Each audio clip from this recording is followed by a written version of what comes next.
Amigos, que Dios les bendiga. Bienvenidos a una nueva edición del Evangelio Diario.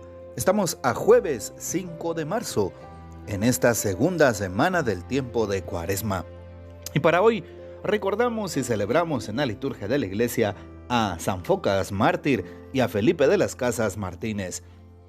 Felipe nació en Ciudad de México el 1 de mayo de 1572. Era el primogénito de 11 hijos de honrados inmigrantes españoles.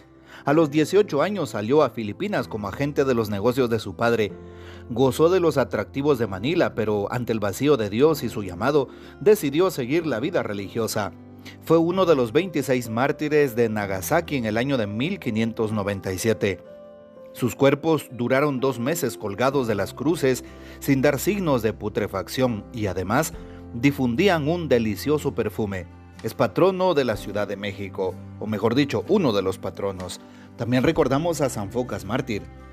Al emperador Trajano lo reconocían sus contemporáneos como el fundador de una época de oro, del llamado Beatissimum Seculum, pero también es responsable de una serie de procesos contra los cristianos que terminaban con el martirio.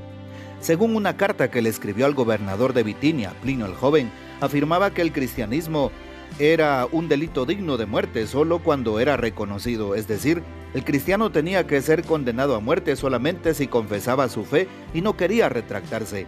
Al Optimus Imperator, que con una sabia legislación había garantizado la libertad personal a todos los ciudadanos del vasto imperio, le pareció que la retractación impuesta a los cristianos servía de freno a la expansión de la nueva religión.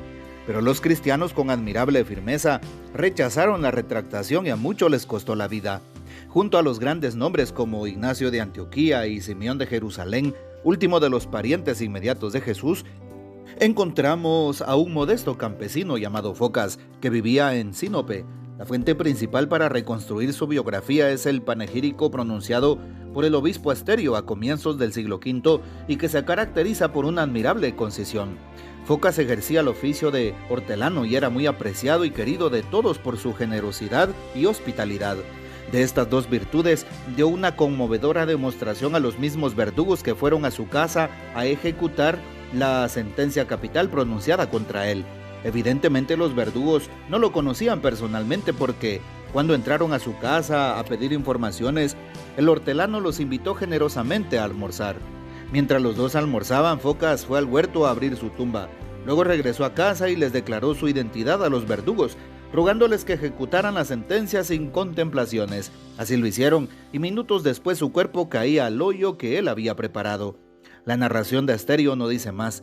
Los diferentes testimonios del culto al mártir Focas en las islas Cíclades, en Sicilia, en el Ponto Euxino y en Antioquía, hicieron pensar un tiempo en la existencia de 4 santos distintos con este nombre, pero nuevos documentos han establecido la autenticidad de un único mártir Focas llamado el Hortelano, cuyas reliquias ya en el siglo V habían sido llevadas a varias ciudades de Oriente y Occidente.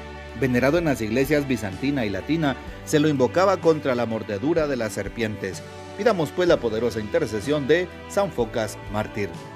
Y para hoy, jueves 5 de marzo, tomamos el texto bíblico del Evangelio según San Lucas, capítulo 16, versículos 19 al 31.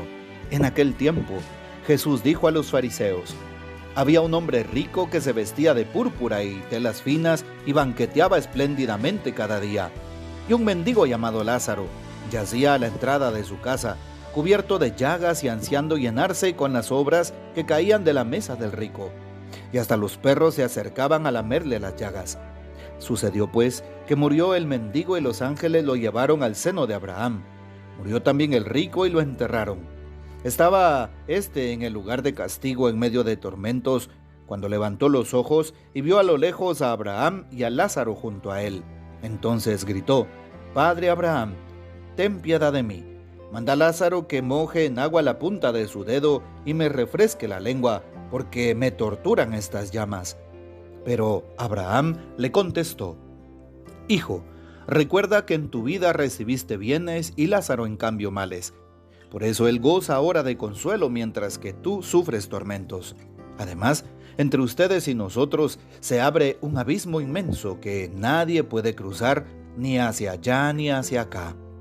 El rico insistió: Te ruego entonces, padre Abraham, que mandes a Lázaro a mi casa, pues me quedan allá 5 hermanos, para que les advierta y no acaben también ellos en este lugar de tormentos. Abraham le dijo: tienen a Moisés y a los profetas, que los escuchen. Pero el rico replicó: no, padre Abraham, si un muerto va a decírselo, entonces sí se arrepentirán. Abraham repuso: si no escuchan a Moisés y a los profetas, no harán caso ni aunque resucite un muerto.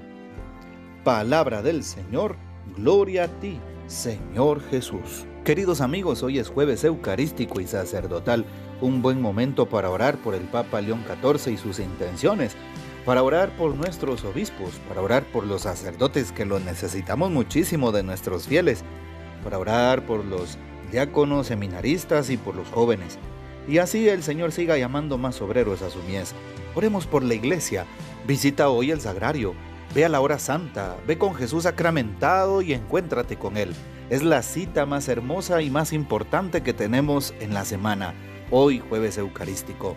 Vale la pena saber que el Evangelio de este día nos pone en el contexto de 2 hombres. Por una parte, Lázaro, aquel mendigo y pobre. Claro, la palabra nos dice que era pobre en el sentido material, no tenía bienes económicos y andaba de pordiosero pidiendo limosna. Y el rico, que la tradición llama Epulón, puesto que San Lucas en este capítulo 16 no nos da su nombre. Recordemos que Epulón viene de Épulos, que significa abundancia. Era un hombre que tenía en abundancia bienes materiales. Y el Evangelio se centra justamente en esto, en los bienes que nosotros podamos tener y la manera en los cuales los podamos administrar.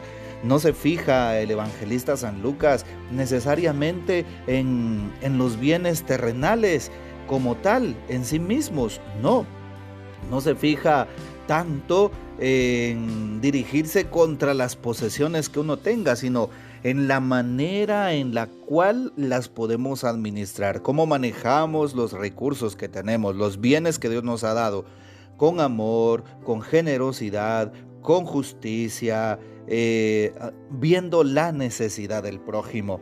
Y por eso los personajes del día de hoy. Y la pregunta para nosotros: ¿estaré siendo una persona generosa? ¿Seré una persona que aprende del Evangelio a tener misericordia con el que sufre, con el que no tiene? ¿O todavía soy una persona avara, soberbia, que pues no quiere despegarse de las cosas de este mundo? ¿Cuánta gente tiene la bendición que Dios le ha dado de tener bienes, tener posesiones, tener dinero y llevar una vida muy cómoda? Pero son personas, por así decirlo, y qué feo se escucha, muy tacañas, ¿sí? Son personas muy avaras, son personas que no comparten con el prójimo. Si supieran que se abre el cielo para un cristiano que aprende a compartir. Y algo muy importante en la iglesia católica, tenemos la experiencia de que quienes más aportan regularmente son los que menos tienen. Quienes más con generosidad dan son aquellas personas que apenas tienen lo necesario, pero que confían en la divina providencia, en la misericordia de Dios, puesto que reconocen que cuando dan, el Señor les multiplica. Así es. Y claro, creo yo que es muy importante saber aquí la distinción entre la generosidad que gratuitamente uno puede dar y sin pedir nada a cambio, y la famosa teología de la prosperidad que maneja el protestantismo actual o las sectas, ¿sí? Si tú le das a Dios, Dios te dará. Si tú bendices al prójimo, el Señor te bendecirá y te dará multiplicado. Y tener cuidado, porque nos dice la teología de la prosperidad: si les das a Dios 5, Él te dará 10. Si al Señor le das tu bicicleta, te dará una moto. Si le das tu carro, te dará un camión. Si le das tu casa, te dará un avión. No, debemos de cuidarnos de ese tipo de pensamiento que es en un sentido más lucrativo, ¿sí? Yo te doy, tú me das. No es un intercambio, es una gratuidad. Lo que gratuitamente Dios te dio, dalo y compártelo gratuitamente. Y ahí está el don de un cristiano. Y debemos de cuidarnos, porque al administrar correctamente los bienes de este mundo, estamos preparando la vida eterna y los bienes que nos esperan. Es el caso de la escena con el rico. Se invierten los papeles. En esta vida el rico tiene abundancia y tiene fuerza y está por encima, por así decirlo, de aquel pobre mendigo. Pero en la vida eterna se invierten, porque el mendigo está en el cielo, está en la parte de arriba, y aquel que es el rico está en la profundidad del abismo, queriendo ser socorrido, pero no se podrá. Por eso en esta vida debemos de hacer lo que está en nuestras manos, por ser generosos y por compartir con el otro aquello que Dios nos ha regalado como una bendición. Que el Señor nos bendiga, que María Santísima nos guarde y que gocemos de la fiel custodia de San José. Y la bendición de Dios Todopoderoso, Padre, Hijo y Espíritu Santo, descienda sobre ustedes y permanezca para siempre. Amén. Comparte este audio y hasta mañana.